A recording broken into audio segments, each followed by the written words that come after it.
Welcome back. This is episode 12 of the Fostering Financial Victories podcast. Today we are joined by special guests Rand and Stacy Baughman. So we are going to have an interesting conversation. So Rand, you were on the show a couple weeks ago talking about the stock market. Today's going to be a little bit different. So we're going to talk about marriage and money. Could be an uncomfortable conversation for a lot of people. I don't think it will be for you guys. But we're going to talk about why is it so hard for couples to discuss money and finances in general. It's kind of like one of those taboo items that people typically avoid the conversation. So again, thanks for joining us. Give us a little bit of background on you guys. So how long have you been married? Kids, what ages? Like, just go. Yeah, so we met in 2011 and we got married in 2014, and we have one little boy, Trey. He's about to turn 2. I usually don't have a beard, but I haven't shaved since March 23rd. So we call it the market rally beard. So it's going strong. Well, you know, you've got the beard, and I'm pretty sure my hair is going to be out of control. Yeah. I'll bring back the mullet. Sorry about pretty the black soon. roots. Yeah, the mullet's coming back. Barbershops need to open up pretty soon. yeah. All right, so to get into this topic, Rand, you and I, we see a lot of this in our office with client interactions where people talking about money can be a little bit uncomfortable. It can get a little bit odd, and people get a little defensive about it a lot of times. Why do you think that is? You know, I think from our experience, the reason why it could be defensive is because it can be kind of an emotional conversation. And also depending on what time or what's going on throughout the day when you have that conversation, emotions can be high, and sometimes you can project that when you're having the conversation with your spouse. What do you think, Stacy?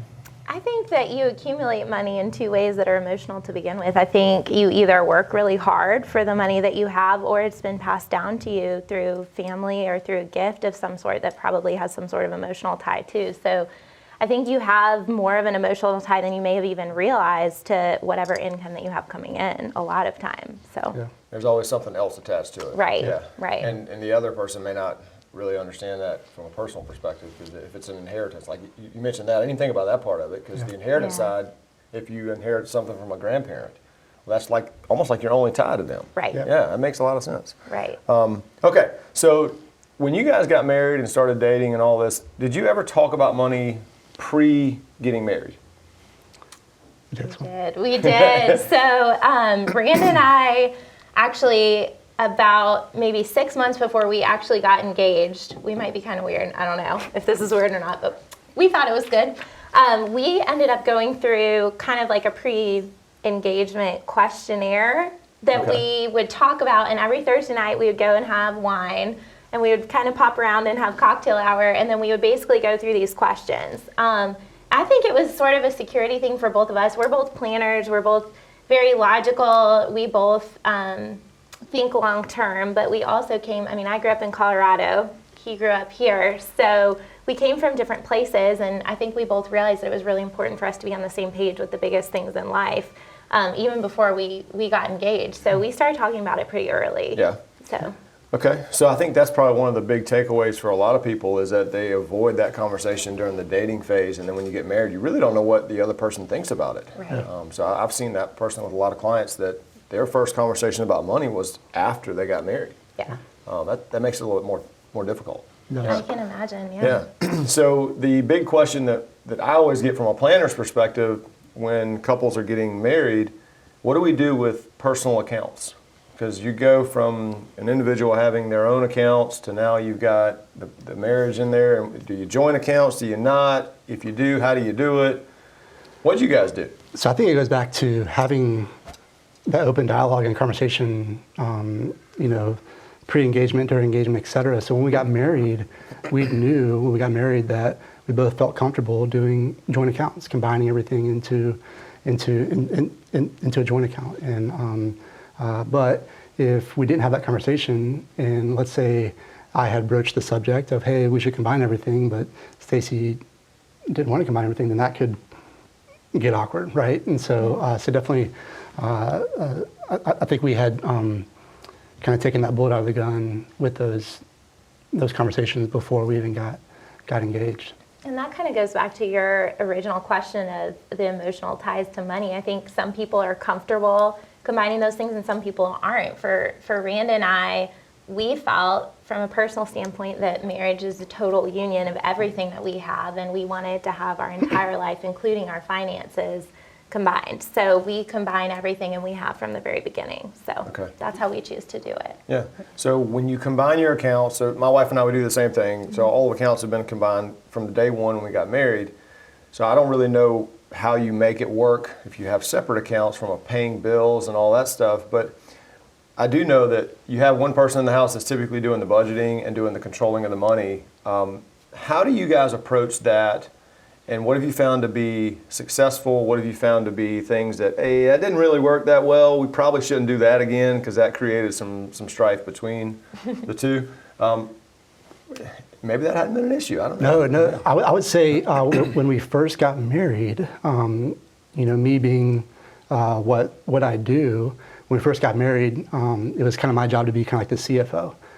But the first 6 months of marriage, I didn't realize this would happen, but kind of like in doing financial planning all day long, you come home from work and you kind of want a little bit of a mental break.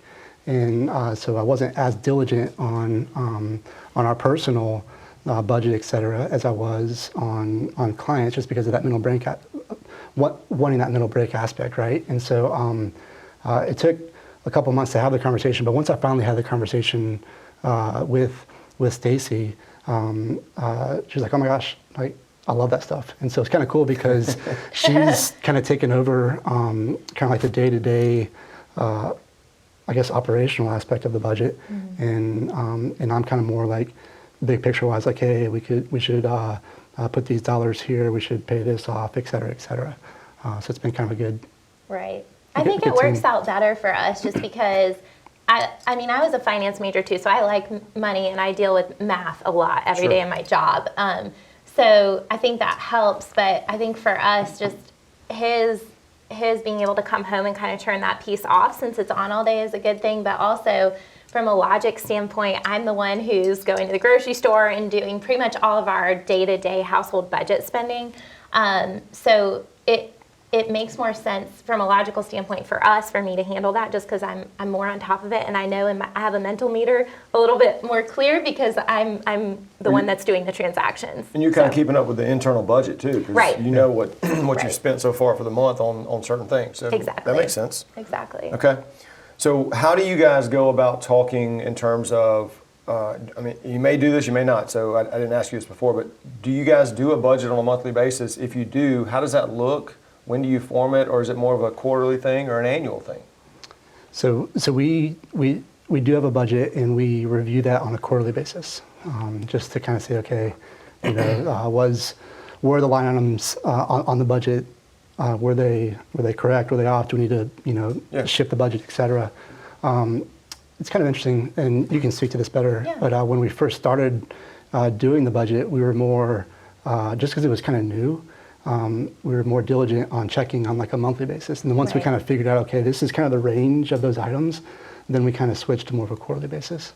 Right. And from my standpoint, since I'm kind of handling the day-to-day, when we first got married, I got the Mint app, which really helped me. And we had maybe, I don't know, like 20 categories within our budget for the month. And I was really, really diligent about making sure that all of our transactions were in the right buckets so that we could understand. and honestly, for the first couple of years of marriage, make sure that our budget was on target with what we wanted to do. But at this point, we're familiar enough and we understand our limits enough to where I can kind of take maybe 3 big buckets in my mind and just make sure in my mind that we are where we need to be. But I do think you need to start out with more detail to begin with until you get used to it, for sure. Or at least that helped. Yeah. That helped us a lot. So if you're giving advice to somebody that's just starting out in marriage where they're having this budget conversation, it sounds like you're saying maybe you have it on a monthly basis at first and have some sort of tracking mechanism there to make it easier. Absolutely. I mean, you could do the old, the idea of putting it on paper and tracking every receipt every month. That sounds nauseating and it's probably a bit cumbersome, especially as busy as people are, but it sounds like that really helped. It really did. I mean, it helped us to establish our budget in the first place, too, because it took us a couple months to understand what our household expenses really were too, of course. So. And I was going to say too, when you're establishing the budget, I think it's a good idea to, okay, you have your fixed expenses, right? Like, so you have like your mortgage, your rent, the items that no matter what, are fixed expenses. Then from there, look at, okay, what's the savings number? And fit that savings number into the budget as a bill. And so, because you always pay your bills, right? And so fit that savings number in your budget as a bill. And then from there, go to the variable stuff. So the variable stuff being like eating out,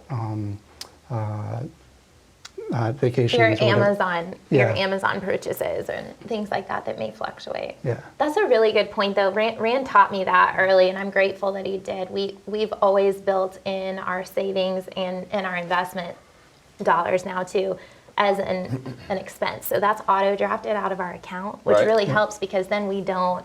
I'm really visual, and so I have to see in my account where things are, and it confuses me a little bit when we have extra money floating that's supposed to go here or there and it hasn't been transferred yet and things like that. That can get confusing from a budget standpoint.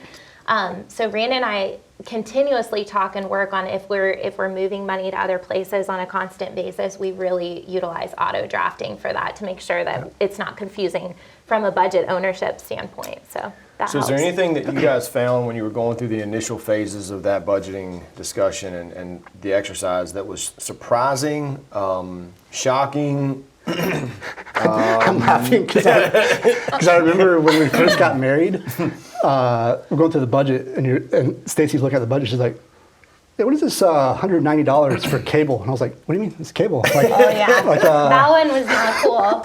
I'm not a big spender, so I looked at that and I was like, "What? Why are we paying $200 for cable for?" You have HBO. I know. We got rid of cable. We did. We worked out ways to. We still have app things. Yeah. I don't really know how they work, but he has his sports. So that was one of the big surprises, huh? Yeah. Okay. That was Yeah. So saver versus a spender. You just said that you're more of a saver. I'm more of a saver, I would say. I think you are as well. Rand but is too. I am too, but I will say I know that it has to be an auto draft because I'm not like a big purchase spender, but on some items I probably spend more than you do, like on things like for us or for Takes me a while to yeah. execute purchases. So you're the person that picks it up in the store, walks around for a while, and then thinks about it. Oh yeah. Okay. It takes me a long time to pick things out, especially if it's a bigger item. Yeah, I'm not good at that either. Okay, so with frivolous spending or discretionary spending. So this is probably where all of the uncomfortableness of this conversation typically comes with married couples, because you generally have one person that's a spender, one person that's not. Mm-hmm. And then that creates a little bit of a rub between the two because the spender thinks, well, this is just a normal lifestyle pattern for me. The saver, it drives them crazy. Right. How do you guys talk about what you're going to do discretionarily? And then, I've heard of some people saying, hey, we're going to take X amount of money per month for each person, just go do whatever you want, no questions asked. Yeah. What do y'all do? That's a good idea. So we haven't done that. I think what we've done is by having those quarterly discussions and knowing, okay, here's where we are now, and here's future expenses over the next quarter or next 6 months, like airplane trips to Colorado or whatever it may be. We know what we can spend, what we can't. One thing that I think I really enjoy that we do is at least once a year. So we just did it in January. We went to Biltmore and we kind of did like an overnight, and we sat at a wine bar for 4 hours, and we literally made this huge list of big expense items that we really want to achieve within the next 2 years. So for us, that's mostly house things. Okay. Our house was built in 1982. It's beautiful. We love it. But there are some things that we really want to do to it. Do we need to? No, but we want to. So we're big also on needs and wants. So as far as discretionary spending, a lot of times we'll come up with lists of needs and wants. It may be big, it may be small. And we kind of approach things that way. So I have a big list of house items on my phone, and kind of what we think that it's going to cost, and that's sort of how we Okay. talk about and plan those things. We do it in stages too. Like stage 1 is like the one that we want to do the most, right? Right. And then stage 2 is like the next item. Stage 3 is the next item, and then from there, just having a goal. Okay, we think the cost is going to be X. Let's try to save up as much as we can towards that specific cost, and then see where we are, kind of move from there. And I will say, kind of going back to the emotional piece of spenders versus savers, I do think we're both savers. Their children's expenses and their home expenses and these things that women may naturally take a little bit more pride in, having their child look put together, having their home put together. They want it right. I can relate to that. So Yep. one thing that we kind of Yep. have gotten emotional about, I would say more recently, and I think we've done a really good job of talking through it. But Rand obviously is Chief Investment Officer, keyword being investment. So a lot of our money goes out to Yeah. investments. So that's not spending, but that's money that's going out, that's not being put back into immediate things.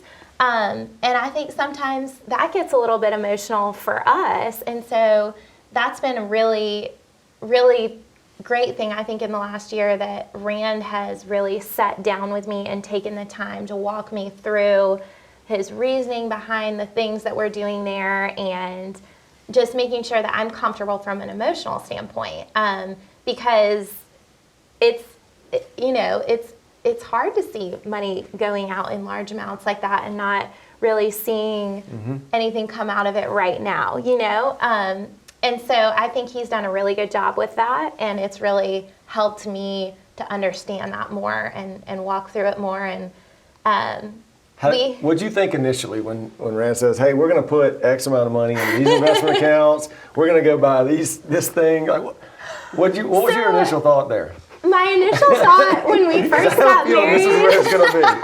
when we first got married, was is not my initial thought now, but we have our market investments, Yeah. we have some real estate investment, and then we have some investment into business. And so when he first approached me about some of these things, when I first got married, I don't know, I just hadn't, in my mind, because I'm not finance, I'm accounting. So in my mind, I could see the money that we had saved. I could see the money that was in our account. And then there's these big pots that are going places that I didn't really see. And so Yeah. at first that scared me. It did. It really did. I mean, it scared me. But like I said, he has done an amazing job over the last few years. And every year I feel more comfortable. And that's why we have such a variety in our investments at this point.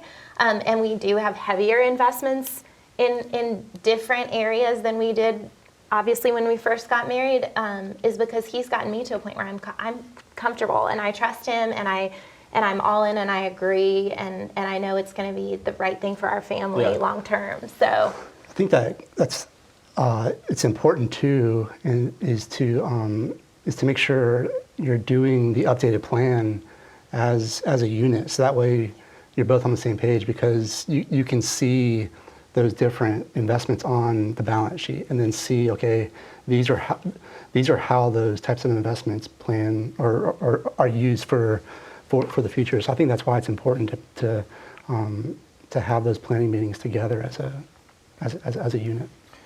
All right, so you guys had a child last 2 years. Mm-hmm. So all of these budgets that you got used to doing, how much of an impact did you see? What did it kind of shake you a little bit in terms of your normal routine with budgeting? I know it did, because I've got 4 of them. yeah, Tell me what your experience was there, and how did you kind of adjust through it? we're both planners. So we didn't just have Trey and then see what happened. We thought about it at first, and we kind of tried to predict based on the knowledge that we had. It was our first child, so obviously there are things that we couldn't predict.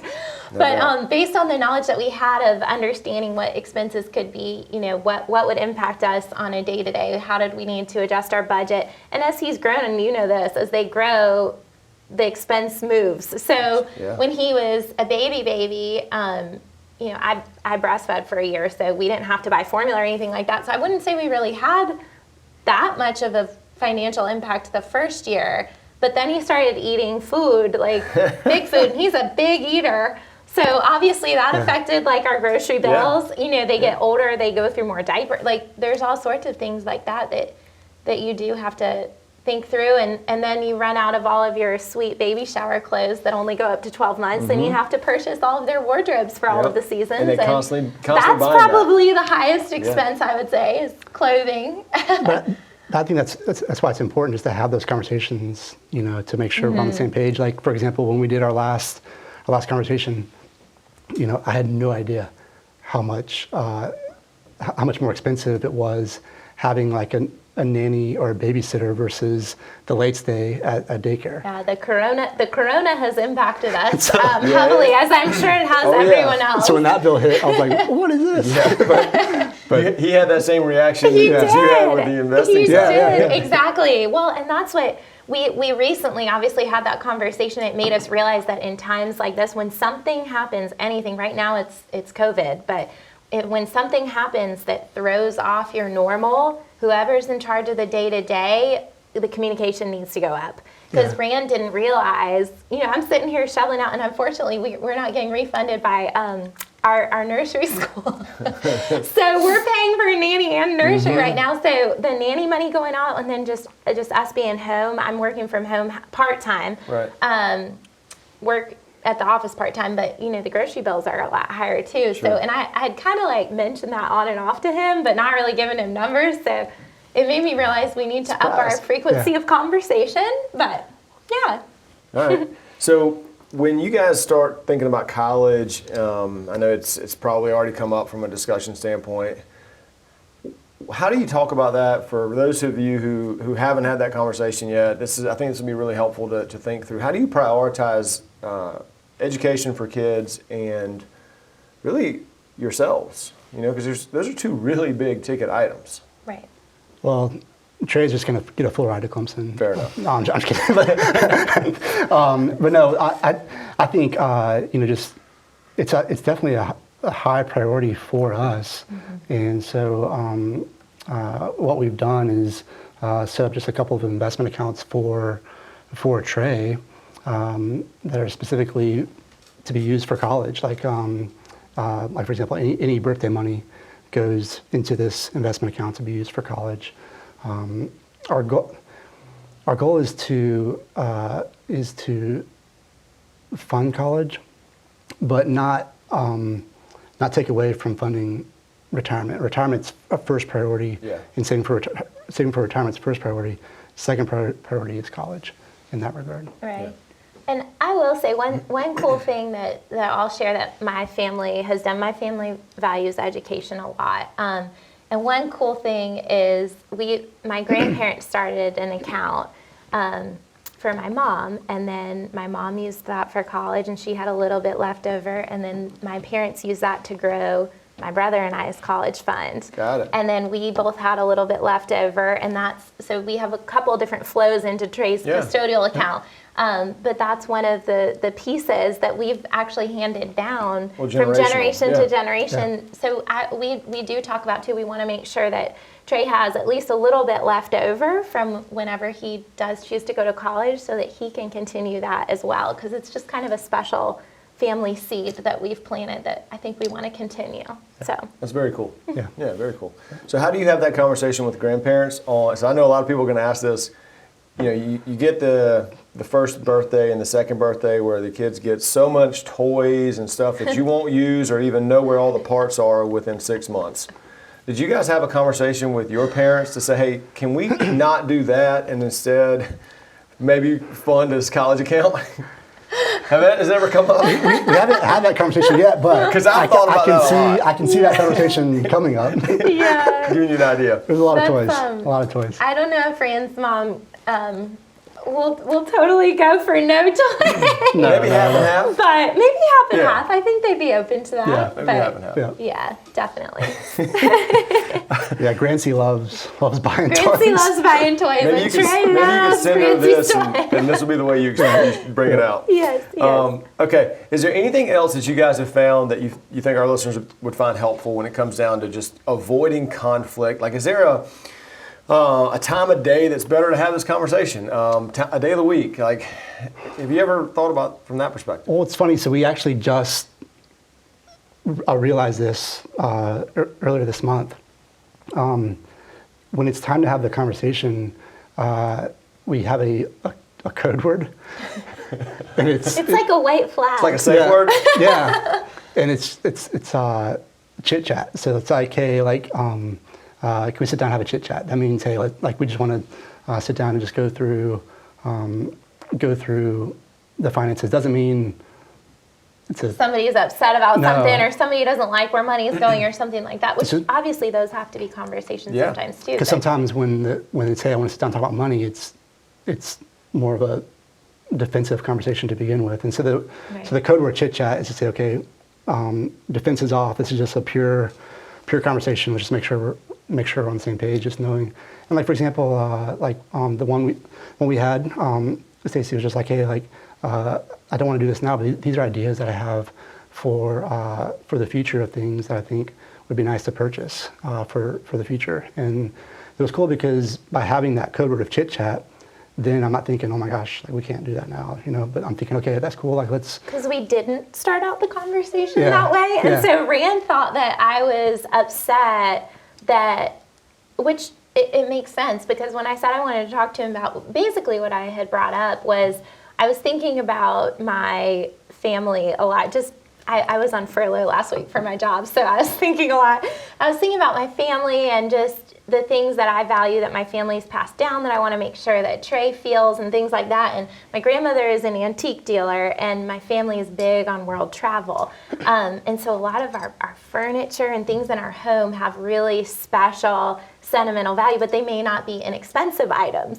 But they really matter to my family, and it's a connection thing, and it's something that's important. And I was like, I need to talk to Rand about this and just make sure he knows where I am, emotionally with this. And I wasn't really thinking about the whole coronavirus time and all these investments that we're doing right now. And so he thought that I was saying, why are we doing all these investments? I want to go buy antique tables. And so we started out a little tense, and then finally halfway through the conversation, I was like, we need to pause for a second.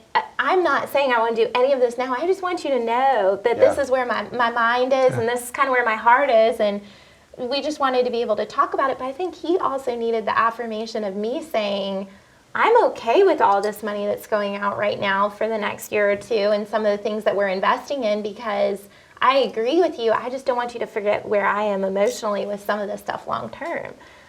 So that's kind of where we came up with it. Have a balance. Yeah. So this code word, is this something that's been relatively recent? Yeah, within the last month, to be honest. That's a really good idea. Yeah. From our antique table I really conversation. like that idea. Yeah. So when did you come up with that? In that conversation, we were just like, hey, we need to have a code word where it's like, hey, conversation, but it's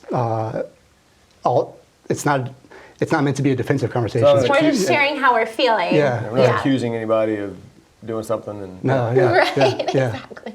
I can imagine you probably started out thinking, the stock market's down. He's like, we can't buy that stuff right now. And I was like, wait, what? No. Okay. This is so funny. I'm going to write that down, a code word. All right, I like that. Okay, so I think that's a really helpful tip.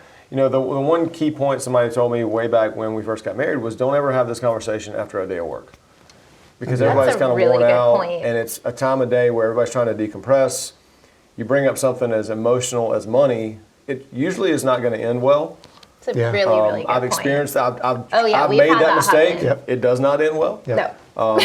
It's a little bit better on a Sunday morning or a Saturday morning before anybody gets worked up for the day. Yeah. Or do a date night or something. It's not necessarily a relaxing date night if it's something that's drawn out, but put a date night on the calendar. Borrow That's a meant wine. for that. 4 hours at a wine bar sounds like a way to do it. I'm just saying. That's the way we do it. Yeah, it sounds like it could be even better.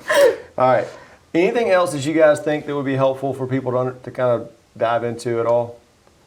So I think this has been really good to talk through. And I think one thing that gets us through, and this is partially our faith as well, but I think understanding when you go into marriage that you're a unit, this is your partner, you're not you should never be working against each other, and you should always be trying to understand each other's perspective and understand that even if you're similar, we're both savers.